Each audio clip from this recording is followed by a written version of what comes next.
So massive disruptions are hitting Europe right now, right? Troops are being called out, over 1,200 troops.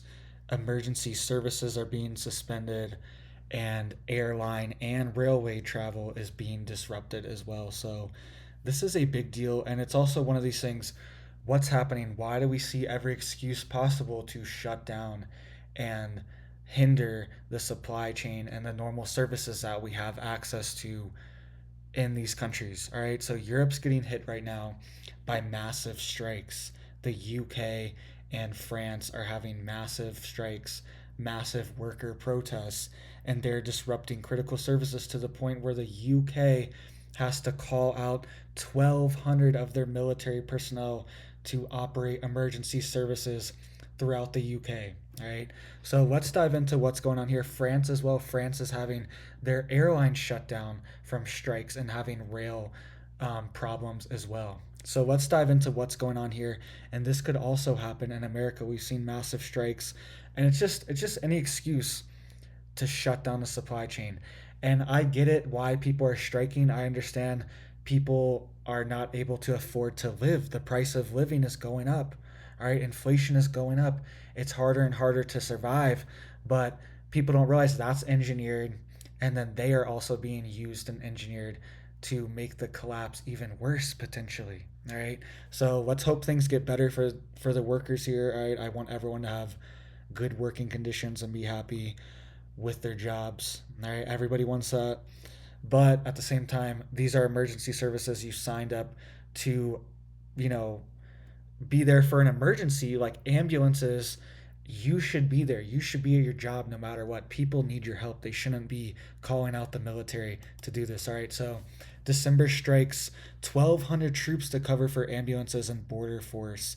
This is coming out of the UK. This just happened today, December 18th, Sunday. They said that they're going to summon over 1,200 troops to drive ambulances throughout the country because there are not enough drivers from these strikes. About 1,200 members of the military and 1,000 civil servants are to be drafted into cover for striking ambulance and border force staff over Christmas. The government say the personnel will plug staffing gaps and keep frontline services running. Some 10,000 ambulance staff in England and Wales will strike on the 21st and 28th of December in a pay dispute. Unions say military staff are not, quote, sufficiently trained to taking on ambulance roles. This is true. The military cannot just fill every gap. And we saw this the past 2 years in the United States where there was all these things, there's all these medical emergencies, and we just use the military. It's like, oh, just send the military in there. The military do it. Military hospital, military this or that. It's like the military is trained for highly logistic wars, right? They're trained for that. They are not trained to drive ambulances, right? And even the head of the military in the UK is saying this. The head of the armed forces has warned against viewing troops as the quote go to option when it comes to covering strike action. Speaking to the Sunday Telegraph, Chief of Defense Staff Admiral Sir Tony Radakin said, quote, we are not spare capacity. We're busy and we're doing lots of things on the behalf of the nation. We've got to focus on our primary role, right? So this is true. It's kind of a degeneration of society when we have to have the military. That's what third world countries do that don't have operating functional societies. They bring in the military, and the military and the government just runs everything and operates everything. There's no private services. It's all government and all military. All right. We are also seeing train strikes happen in the UK and airline strikes in France. We'll get to that in just a second, but let's hit these train strikes because they are also disrupting travel in the UK as well. And this is one of these things where you don't know. You don't want to be dependent on airlines or trains. That's why it's so great to just have your own transportation. I know not everybody can do that, but that's what's great about America and gas engines. All right, you can be anywhere, anytime, fill up your engine and get going. All right, train passengers are facing further disruption on the last weekend before Christmas as rail workers continue strike action on Saturday. Most services are affected as RMT union members stage the second day of their latest 48-hour walkout. Network Rail has advised people not to travel on trains unless it is absolutely necessary. The strike comes as shops and hospitality businesses look to boost trade in the key Christmas period. So, also, yep, great time to hit right before Christmas. People are trying to travel, people are trying to get to their family, people are trying to get home, and they're shutting down. It's just one of these things. I don't trust these unions at all. All right. I hope the workers have good intentions, but the unions, the people coordinating this, I really don't trust them. And they have a lot of power to just shut down critical infrastructure in our countries, right? It's kind of dangerous how much power they have. So nurses pledge tougher new strikes as NHS crisis deepens. I forgot to mention there's also nurse strikes in the UK. So nurse strikes, rail strikes, airline strikes, and ambulance strikes. All the critical infrastructure is going on strike at the same exact time. Very suspicious and very sketchy. All right. So nursing unions gives ministers until Thursday to open pay talks as first signs emerge of a bid to end dispute and prevent NHS collapse. All right. So their medical system is a government medical system over there, and they're fighting with the unions, and they're saying that they could experience collapse from these nursing strikes too. So union leaders threatened on Saturday night to order a fresh wave of more severe strikes in the new year, in which nurses would offer, quote, less generous support inside hospitals and a dramatic escalation of their pay dispute with the government.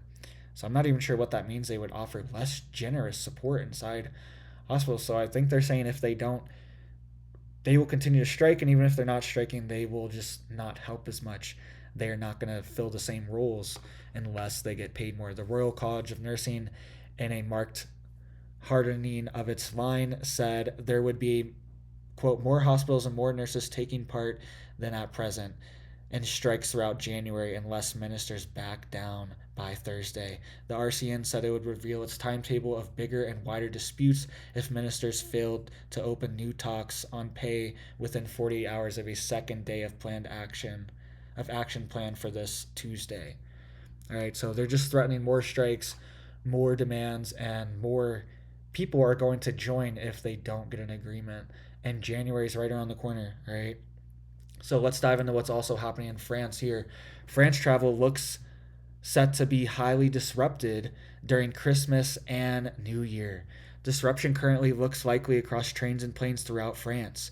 From December 15th to the 19th, there are planned strikes by rail workers who are protesting against the employees. We almost saw the same thing here in the US. This massive strike was averted, but there's also a lot of covert talk that strikes could go back on because a lot of workers are not happy with what they got.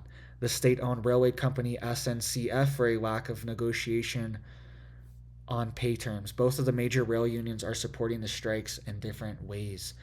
There are planned industrial action over both holidays weekends from December 23rd to the 26th and December 30th to January 2nd by rail conductors and ticket collectors as an idea on the expected disruption. The last time this happened earlier this month, about 60% of all intercity and high speed trains were canceled across France. So 60% of, and trains are critical in Europe. A lot of people don't have cars, they use the central transportation in Europe, and 60% canceled from these disruptions. Air France cabin crew unions have issued a strike notice between December 22nd and January 2nd as crews on other airline services servicing France, notably Corsair and Air Antilles. All right, so they're also having disruptions and strikes between December 22nd and January 2nd for Air France as well. So let me know what you think about all these strikes. Do you think that they are genuine, or do you think it's a mix? I think it's kind of a mix. I think they are playing on people's emotions. People see there's things wrong, but the union bosses are kind of using people to shut down critical infrastructure and make things even worse, which might make prices even higher for them and cause even more disruptions. They're upset that they're not getting paid enough, they're not being treated right. Well, these disruptions might make things even more expensive and make their jobs even harder. All right, so let's hope there's a resolution here. Let me know what you think about this. Do you have any inside knowledge on this? What do you think about unions? What do you think about all these strikes? There's a ton of them in the US too, and they're all just boiling up at the same time. It could be a copycat effect where they're seeing each other and they want to strike too, but it also could be coordinated. Let me know what you think. Thank you guys for watching. Hit that thumbs up. If you didn't hear about any of these stories, definitely hit it. Hit that bell too, guys. And you guys have a big old blessed day. Thank you.